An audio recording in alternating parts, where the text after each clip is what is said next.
Dogs and Hogs. It all happened not too many years ago. Down in the tropics, there the winds do blow. Our puppies and the guard dogs, we watched them grow. Just one problem, they ran to and fro. Scaling the 6-foot wall in the back and running on down the sugarcane track. Into the village came this vicious pack, with this on their mind, just pigs to attack.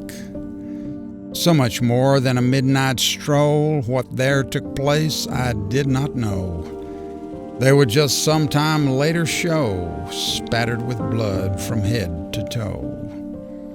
With no remorse for what they had done, they saw no damage, it was all fun. But a chain of events there had begun, soon to appear they could not outrun.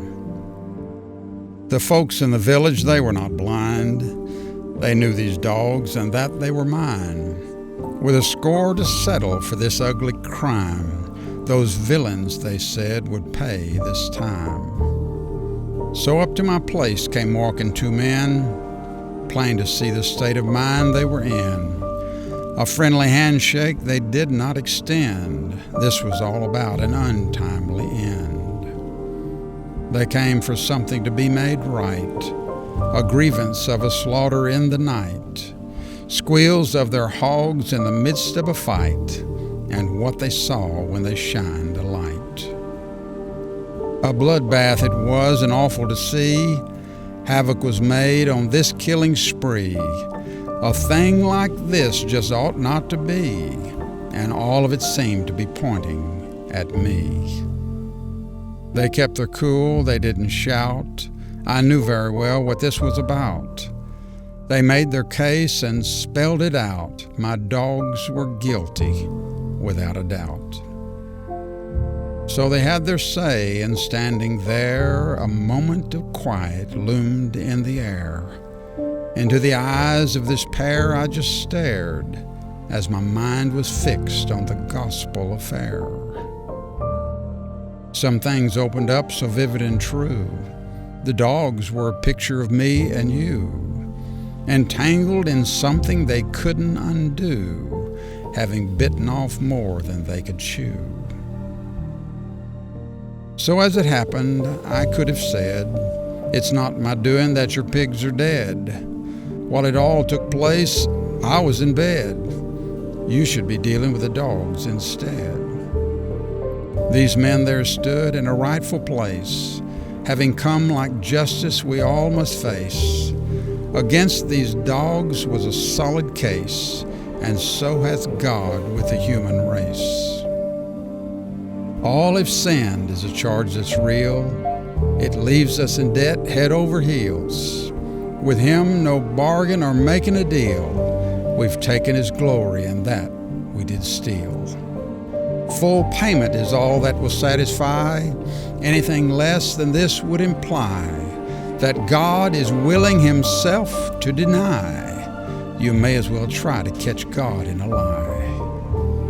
So perhaps these fellows grabbed a long pole and beat those dogs with many a blow to be paid back for what they had stole. But a dog can never pay a man what he owes. Think about this and understand. A dog is a dog and a man is a man. Placing money for pigs in a man's hand is demanding a dog do more than he can. Sinful man has tried since time began, a payment for sin to put in God's hand. To reach the infinite is too far a span for a finite creature, a mortal man. The value of all your goodness and gold is worth stale bread all covered in mold. A man can pay back a man what he owes. When it comes to God, he sold his soul. So now you see why I stepped up and said, "What's the damages for those hogs that are dead?" And for my dogs, I paid the price in their stead. They simply were in way over their head.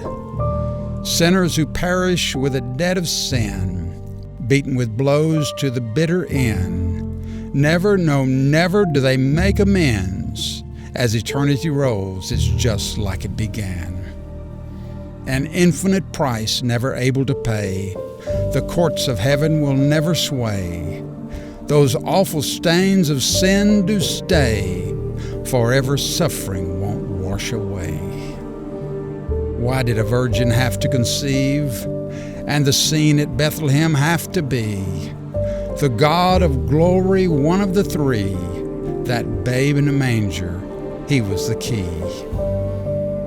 Now you see from the start God's plan to be incarnate, truly God and man. There at Calvary he had to withstand punishment stretching an infinite span. Omnipotence there was on display. Almighty vengeance fell that day. A world of sins on him was laid, eternally finished and put away. To buy your way out is just a dead end. The justice of God it will not bend. For a clean slate right to the end, there's no other one on whom to depend. Do you not agree it's time to abase, to humble yourself and seek his face, to have your debts forever erased, and know for sure he took your place?